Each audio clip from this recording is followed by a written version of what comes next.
வணக்கம். இன்னைக்கு மீன் குழம்பு தான் செய்ய போறேன். சங்கரா மீன் வாங்கியிருக்கேன். உப்பு, மஞ்சத்தூள் போட்டு பெரட்டி ஒரு 10 மினிட்ஸ் வச்சுக்கலாம். மீன் குழம்புக்கு தேவையான வெங்காயம், தக்காளி, பூண்டு ரெடி பண்ணி வச்சுக்கலாம். நான் பூண்ட வந்து உரிச்சுட்டு அத குட்டி குட்டியா கட் பண்ணிக்க போறேன். கட் பண்ணி நம்ம வந்து குழம்புல சேர்த்துக்கலாம்.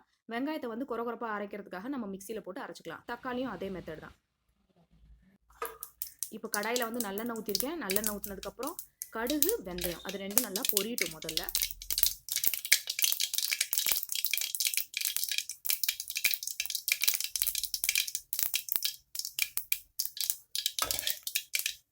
அது பொரிஞ்சாதான் நல்லது.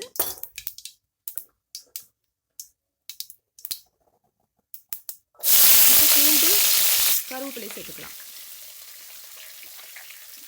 அந்த பூண்டு வாசனை பூண்டு போட்டோன்னே செம்ம வாசனை வரும் நம்மளுக்கு. அப்படியே நம்ம மீன் குழம்பு ஸ்டார்ட் பண்ணிட்டோம் அப்படின்ற அளவுக்கு அந்த ஸ்மெல் வரும்.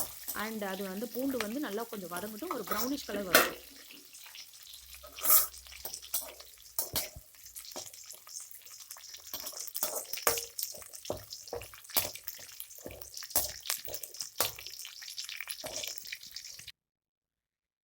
இப்போ நம்ம அரைச்சி வச்சிருக்க வெங்காயத்தை சேர்த்துக்கிறோம்.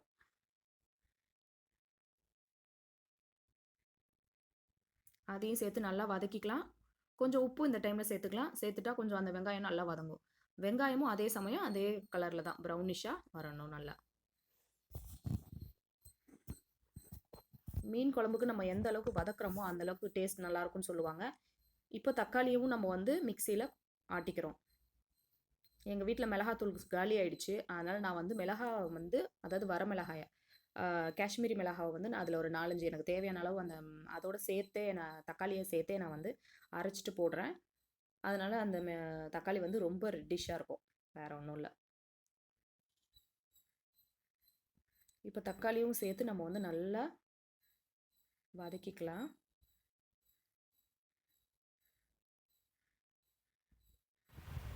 இப்போ நான் மீன் குழம்புக்கு தேவையான அளவு ஒரு உருண்டை, ஒரு லெமன் சைஸ் அப்படின்னு வச்சுக்கலாம். அந்த புளியை வந்து ஊற வச்சு கரைச்சி இப்போ வந்து அந்த எல்லாம் வதங்கினதுக்கப்புறம் அந்த புளியை வந்து நான் வந்து மீன் குழம்புல சேர்த்துக்கிறேன்.